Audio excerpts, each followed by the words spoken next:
হাতে কাঁপুনি হওয়ার কারণ কি? এই ধরনের সমস্যা এড়াতে কি করবেন? আসুন এই সম্পর্কে জেনে নেওয়া যাক। অকারণেই হাত কাঁপার সমস্যাকে বলা হয় ট্রেমর। এটি যেমন বিরক্তিকর, তেমনি এর জন্য হাত দিয়ে যে কোনো কাজকর্ম, যেমন লেখালেখি, খাবার খাওয়া কিংবা জামার বোতাম লাগানোর মতো অনেক সহজ কাজও কষ্ট হয়ে যায়। সাধারণত হাতের মাংসপেশির অনিয়ন্ত্রিত কম্পনের কারণেই হাত কাঁপে। হাত কাঁপার কয়েক ধরনের কারণ রয়েছে, কিন্তু তার মধ্যে অন্যতম 4টি কারণ হচ্ছে ঔষধের পার্শ্ব প্রতিক্রিয়া, থাইরয়েড হরমোনের সমস্যা, এসেনশিয়াল ট্রেমর এবং পার্কিনসন্স ডিজিজ। এক্ষেত্রে শ্বাসকষ্টের জন্য ব্যবহৃত ওষুধ যেমন সালবিউটামল, থিওফাইলিন সেবনের কারণে হাত পা কাঁপতে পারে।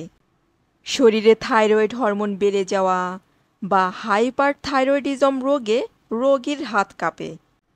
এক্ষেত্রে রোগের অন্যান্য উপসর্গও দেখা দিতে পারে, যেমন শরীরের ওজন কমে যাওয়া, ডায়রিয়া হওয়া, গরম লাগা কিংবা অতিরিক্ত ঘাম দেওয়া, বুক ধড়ফড় করা ইত্যাদি। এরপর রয়েছে এসেনশিয়াল ট্রেমর। এটি হচ্ছে একটি বংশগত রোগ, যেখানে হাত পা কাঁপার সাথে রোগীর মাথাও কাঁপতে পারে। লাস্ট পয়েন্ট ছিল পার্কিনসন্স ডিজিজ। এটি হচ্ছে এক ধরনের স্নায়ুরোগ। এই রোগে রোগীর হাত কাঁপার সাথে সাথে রোগীর হাঁটা চলার গতিও ধীর হয়ে যেতে পারে। রোগীর হাত কেন কাঁপে তার কারণ নির্ণয়ের জন্য রোগীর হিস্ট্রি ভালোভাবে জানতে হবে। প্রয়োজনে রোগীর থাইরয়েড হরমোনের পরীক্ষা করে নিতে পারেন। কিছু কিছু ক্ষেত্রে স্নায়ুরোগ নির্ণয়ের জন্য রোগীর মাথার এমআরআই পরীক্ষার প্রয়োজন হতে পারে। এবার জেনে নিন হাত কাঁপার সমস্যা দেখা দিলে কি করবেন। প্রথমেই কেন হাত কাঁপছে তার কারণ খুঁজে বের করতে হবে। কোনো ঔষধের সাইড ইফেক্টের কারণে হাত কাঁপছে কি না তা বের করতে হবে। সেক্ষেত্রে চিকিৎসকের পরামর্শ অনুযায়ী ওষুধ চেঞ্জ করে নিতে পারেন। পার্কিনসন্স রোগের কারণে হাত পা কেঁপে থাকলে সাধারণত দীর্ঘমেয়াদী চিকিৎসার দরকার হয়। সেক্ষেত্রে একজন স্নায়ুরোগ বিশেষজ্ঞের সঙ্গে পরামর্শ নিতে হবে। পরীক্ষা নিরীক্ষার মাধ্যমে যদি জানা যায় থাইরয়েড হরমোনের আধিক্যের কারণে হাত কাঁপার সমস্যা হয়, তাহলে হরমোনের রোগের জন্য বিশেষজ্ঞ চিকিৎসকের পরামর্শ নিতে হবে।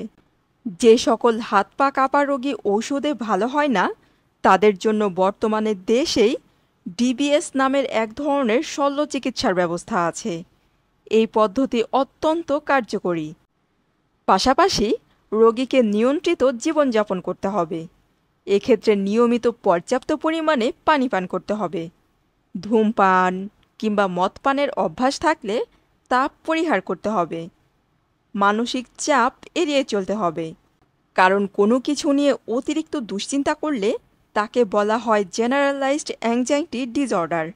এই ধরনের সমস্যার ক্ষেত্রেও হাত কাঁপতে পারে। প্যানিক ডিসঅর্ডারের ক্ষেত্রেও এই রকম হতে পারে। তাই অতিরিক্ত দুশ্চিন্তাগ্রস্ত না হয়ে মানসিক চাপমুক্ত থাকার চেষ্টা করুন।